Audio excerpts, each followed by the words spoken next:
ಇತ್ತೀಚೆಗೆ ರಾಯಚೂರು ಜಿಲ್ಲೆನಲ್ಲಿ ಸಿನ್ನೂರಿನಲ್ಲಿ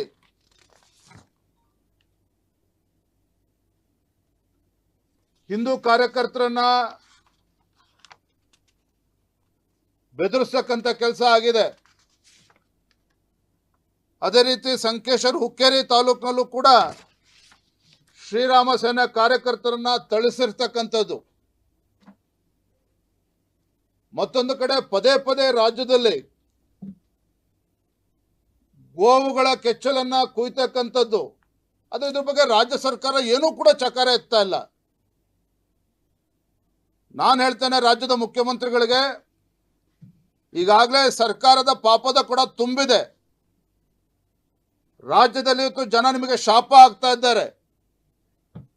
ರಾಜ್ಯದ ರೈತರ, ರಾಜ್ಯದ ಜನರ ಶಾಪ ಈಗಾಗಲೇ ನಿಮ್ಮ ಸರ್ಕಾರಕ್ಕೆ ತಟ್ಟಿದೆ. ಇದರ ನಡುವೆ ಹಸುಗಳ ಕೆಚ್ಚಲನ್ನ ಕುಯ್ತಕ್ಕಂಥದ್ದು ಬೆಂಗಳೂರಲ್ಲೂ ಕೂಡ ಅಂತ ದುರ್ಘಟನೆ ನಡೀತು. ರಾಜ್ಯ ಸರ್ಕಾರ ಅದನ್ನು ಗಂಭೀರವಾಗಿ ತೆಗೆದುಕೊಳ್ಳೇ ಇಲ್ಲ. ಪದೇ ಪದೇ ಈ ರೀತಿ ಘಟನೆ ನಡೀತಾ ಇರ್ತಕ್ಕಂಥದ್ದು. ಖಂಡಿತ ಭಗವಂತನು ಕೂಡ ನಿಮಗೆ ಸರ್ಕಾರಕ್ಕೆ ಒಳ್ಳೇದು ಮಾಡೋದಕ್ಕೆ ಸಾಧ್ಯ ಇಲ್ಲ. ರಾಜ್ಯದ ಗೃಹ ಸಚಿವರು ನಾನು ಆಗ್ರಹ ಮಾಡ್ತೇನೆ, ಈ ರೀತಿ ಘಟನೆಗಳ ಬಗ್ಗೆ ನಿಮಗೆ ಹೇಳಿಕೆನೂ ಕೂಡ ಇಲ್ಲ. ಈ ರೀತಿ ನಿಮ್ಮ ಹೇಳಿಕೆನೂ ಇಲ್ಲ. ಇದ್ರ ಬಗ್ಗೆ ಯಾವುದೇ ರೀತಿ ಒಂದು ಕಠಿಣವಾಗಿರ್ತಕ್ಕಂಥ ಕ್ರಮವನ್ನ ಕೈಗೊಳ್ಳದೇ ಇರ್ತಕ್ಕಂಥ ಪರಿಣಾಮವಾಗಿ ಈ ರೀತಿ ಘಟನೆಗಳು ಮರುಕಳಿಸ್ತಾ ಇದೆ.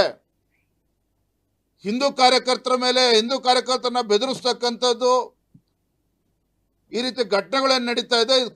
ರಾಜ್ಯದಲ್ಲಿ ಮುಂದಿನ ದಿನಗಳಲ್ಲಿ ಕಾನೂನು ಸುವ್ಯವಸ್ಥೆ ಸಂಪೂರ್ಣ ಹಾಳಾಗೋದ್ರೂ ಕೂಡ ಆಶ್ಚರ್ಯ ಪಡಬೇಕಾಗಿಲ್ಲ. ಈಗಲಾದರೂ ಕೂಡ ಮಾನ್ಯ ಗೃಹ ಸಚಿವರು ಎಚ್ಚೆತ್ತುಕೊಂಡು ಇದ್ರ ಬಗ್ಗೆ ಗಮನ ಹರಿಸಬೇಕು ಅಂತೇಳಿ ನಾನು ಈ ಸಂದರ್ಭದಲ್ಲಿ ಆಗ್ರಹವನ್ನು ಮಾಡ್ತಾ ಇದ್ದೇನೆ.